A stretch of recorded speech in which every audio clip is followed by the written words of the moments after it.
Hello दोस्तों, आज हमारे पास एक रिलायंस का ये डीलक्स मॉडल है और इस मशीन में दोस्तों थोड़ी बहुत खराबी है जो आप घर पर भी आप आराम से बना सकते हैं बहुत ही आसान तरीके से।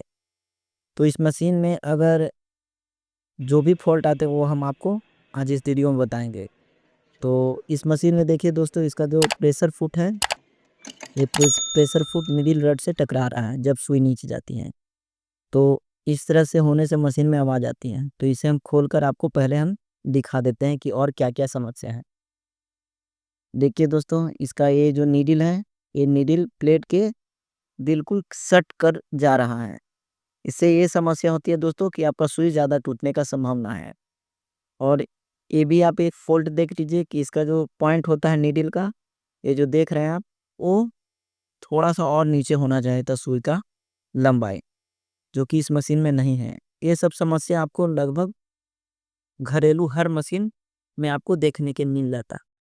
तो अगर ऐसा होता है दोस्तों, तो आप खुद से ठीक कर सकते हैं। देख सकते हैं कि इसमें सुई का जो नोक है जो बाहर थोड़ा बहुत आना चाहिए, वो आ नहीं रहा है। तो चलिए इसे हम खोलकर भी आपको और भी क्या-क्या दिक्कत है ये हम आपको दिखा दे रहे हैं। ये सब परेशानी आपको कभी-कभी आपको सिलाई करते वक़्त आ सकती है, जब आप रेगुलर चलाते हैं। देखिए, इसका जो शटल का जो गैप है, वो गैप तो कुछ हद तक ठीक है दोस्तों।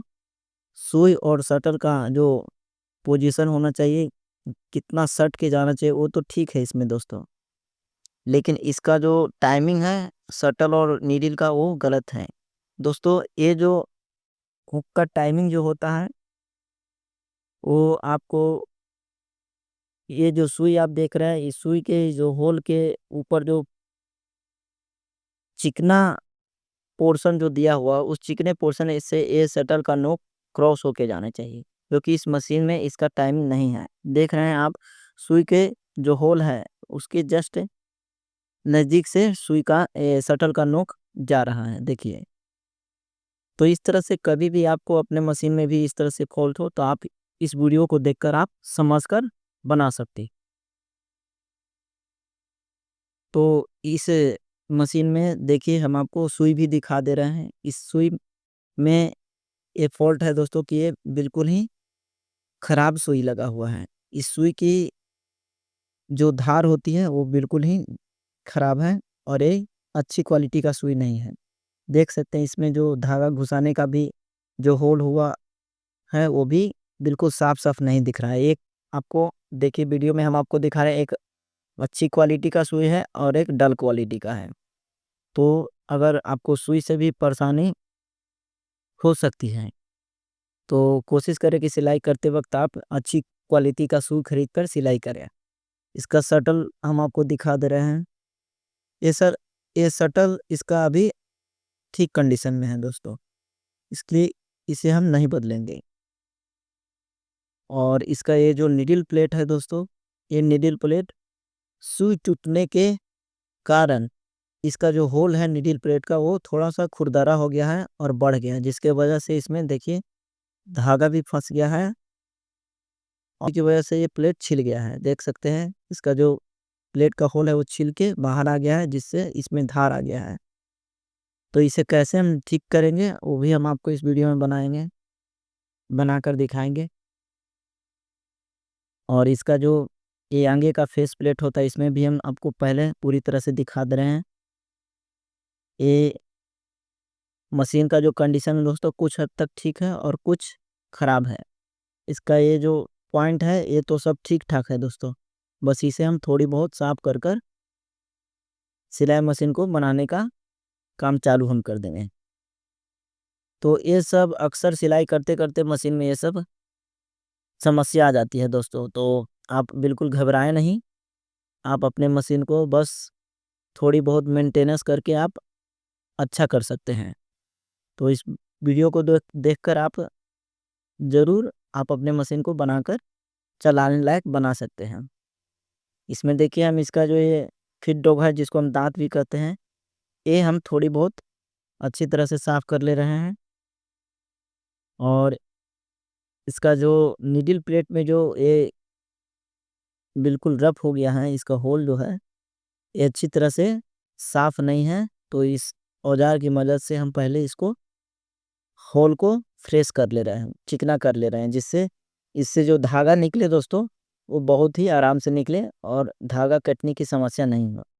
कई बार इस प्लेट में सुई टूटने की वजह से इस तरह से प्रॉब्लम आ जाती है, तो आप बिल्कुल इस तरह से आप अपने निडल प्लेट के होल को साफ करके फ्रेश कर सकते हैं।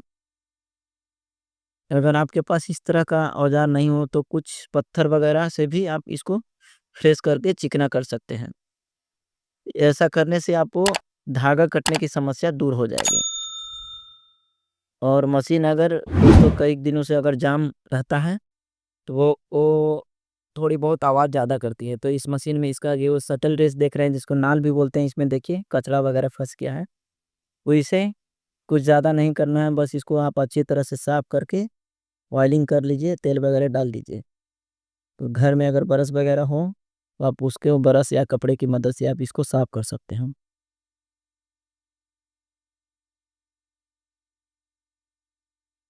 ये सब आपको महीने में 1-2 बार करते रहना चाहिए दोस्तों, क्योंकि जो भी सिलाई का जो भी प्रक्रिया है, वो यहीं से शुरुआत होती है। अगर आपको धागा वगैरह भी फँस जाता है, तो आप यहाँ से निकाल कर मशीन को अच्छी तरह से चलाने लायक बना सकते हैं।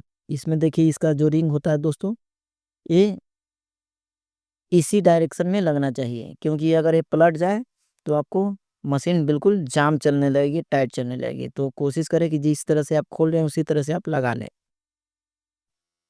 तो आप देख सकते हैं कि इसमें हम जैसा खोलें बस साफ-सुथरा करके इसका जो शटल है, इसमें हम फिर से लगा दे रहे हैं। और इसको जब भी लगाएँ दोस्तों, इसमें तेल वगैरह आप डालकर देख लें। और तेल डालने से दोस्तों मशीन में आवाज़ कम आता है, और आपके पास जो भी इसमें पार्ट पुर्जे लगे हुए हैं वो बहुत ज़्यादा दिनों तक चलते रहते हैं। अब इसमें देखिए दोस्तों, इसमें हम सुई लगा रहे हैं।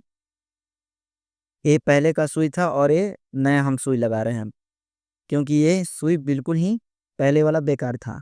ये हम अच्छी क्वालिटी का सुई लगा के आपको दिखा दे रहे हैं। देखिए सुई को जब भी आप दोस्तों लगाएँ, तो ऊपर का जो एक पॉइंट होता है, ये पॉइंट पर बिल्कुल टच करके लगाएँ।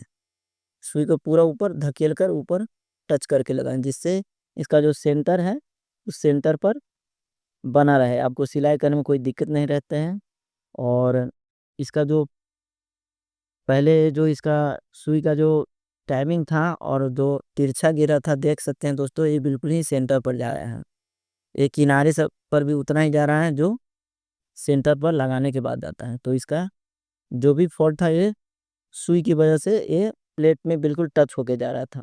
तो ये हमने समस्या ठीक कर ली है। आप इस तरह से हम मिला के आपको हम दिखा दे रहे हैं। अब इसको हम कस लेंगे। इसको कसने के बाद आप ये कैरियर जो होता है उसको आप इसी डायरेक्शन में रखकर कस सकते हैं, जब आपका सुई ऊपर हो। सुई ऊपर रहने के बाद ही ये आपका शटल रेक पूरी तरह से फिक्स बैठता है।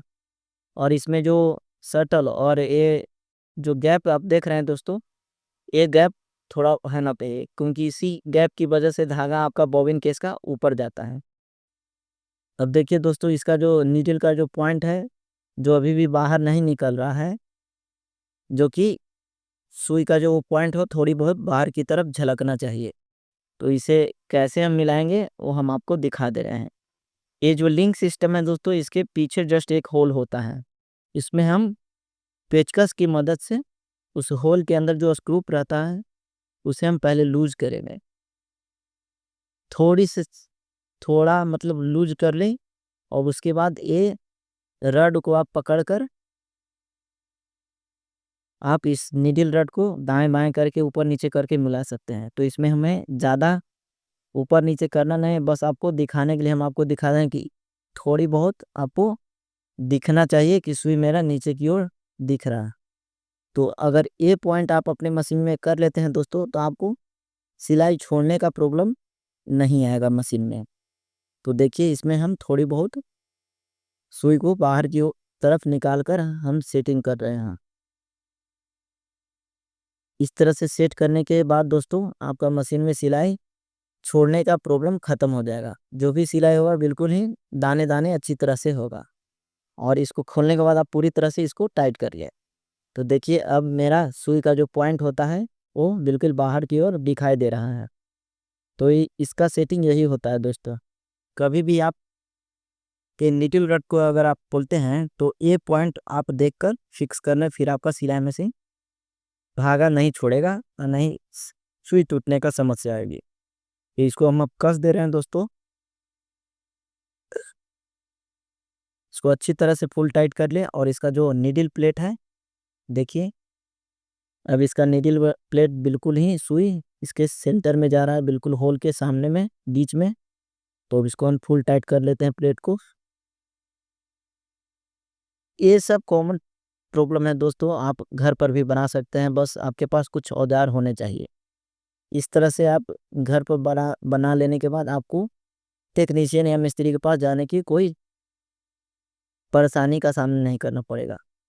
ये आप देख सकते हैं दोस्तों कि इसका जो फिट हुआ दांत है जो बिल्कुल लेवल में ऊपर आ रहा है। किसी-किसी मशीन में ये आगे की तरफ रहता है ज़्यादा, पीछे की ओर कम रहता है। तो इस तरह से आप इस नट के थ्रू इसको ऊपर-नीचे करके एडजस्ट कर सकते हैं। अगर आपका सिलाई मशीन कपड़ा खींचने में दिक्कत कर रहा है तो आप उसी स्क्रू की मदद से लूज़ करके थोड़ा-सा धक्का देकर दाँत को बाहर निकाल कर सेट कर सकते हैं। अब देखिए दोस्तों, ये अभी भी टच हो रहा है। इसका जो प्रेशर फुट है वो अभी भी टच हो रहा है, तो बस इस नट को आप लूज़ करके थोड़ा-सा प्रेशर देके आप इसको नीचे की ओर धकेल लें और धकेलने के बाद देखिए, ये अब इसका नीडल रड से प्रेशर फुट टच नहीं हो रहा है। और अगर आपको लगता है कि सुई मेरा किनारे में ज़्यादा गिर रहा है तो आप इस ट्रिक से आप दाएँ-बाएँ करके एडजस्ट कर सकते हैं बिल्कुल सेंटर में। देखिए ये सेंटर में इसका सुई आ गया। अब इसको आप फुल टाइट कर लें। फुल टाइट करने के बाद आप देख सकते हैं कि जैसा चल रहा है उसी तरह से फिर दिख रहा। अब इसका जो ये फेस प्लेट होता है दोस्तों, इसको हम अब कस के आपको फिर से दिखा दे रहे हैं। फेस प्लेट आप दोस्तों कभी-कभी खोलकर उसमें तेल डाल सकते हैं ताकि मशीन में आवाज़ कम रहे। और इस टेंशन सेट से अगर आपकी मशीन नया-नया आप खरीदे हैं तो ये टेंशन सेट आपको रखने की कोई आवश्यकता नहीं है। मन हो तो रखें, नहीं मन हो तो नहीं रखें।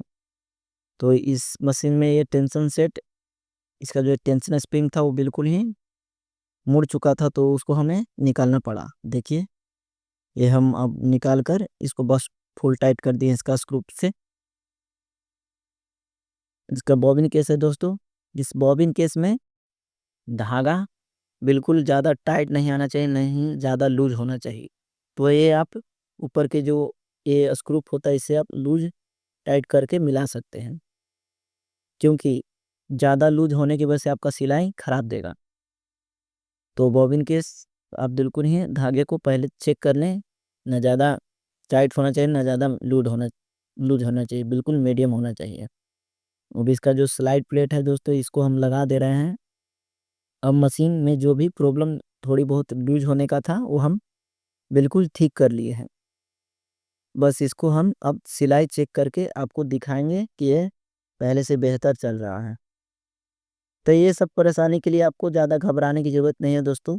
ये सब आप परेशानी आप खुद घर पर भी सॉल्व कर सकते हैं।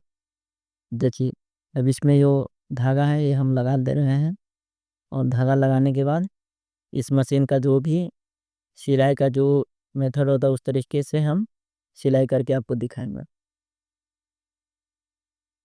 ध्यान रखें दोस्तों कि अगर आप सिलाई चेक कर रहे हैं तो अगर टेंशन आपका ज़्यादा टाइट रहेगा तो आपको सिलाई में खिंचाव ज़्यादा रहेगा। कपड़ा थोड़ा-सा सिकुड़ के आएगा। तो इस तरह से अगर समस्या आती है दोस्तों, तो आप बिल्कुल ही आप अपने घर पर ही ठीक कर सकते हैं, अपने से ही ठीक कर सकते हैं। और दिखा देते हैं हम आपको कि किस तरह से ठीक करते हैं। सुई में धागा डालने के बाद दोस्तों अगर आपको लगता है कि मेरा धागा बहुत ज़्यादा टाइट आ रहा है, तो आप इस टेंशन नट की मदद से आप लूज़ करके धागा को मिला सकते हैं। ये ज़्यादा लूज नहीं होना चाहिए, ना ज़्यादा टाइट। तो आप ये सुनिश्चित कर लें कि मेरा ये धागा अब ठीक आ रहा है। तो ये मिलाने के बाद बस आपका जो नीचे का धागा वो ऊपर आ जाएगा अच्छी तरीके से, और सिलाई भी अच्छा दिखने लगेगा। तो अब हम इसमें सिलाई आपको करके दिखा दे रहे हैं। देखिए, हमें कुछ छोटा सा कपड़ा लेकर आपको सिलाई करके दिखा रहे हैं। सिलाई में दोस्तों अगर दाने दाने आए, तो अगर ऊपर का सिलाई में दाना आता है तो आप नीचे बॉबिन केस से ठीक कर लें, और नीचे के सिलाई में दाना आता है तो आप ऊपर टेंशन सेट की मदद से ठीक कर सकते हैं। देख रहे हैं दोस्तों, इसमें सिलाई इसका अच्छी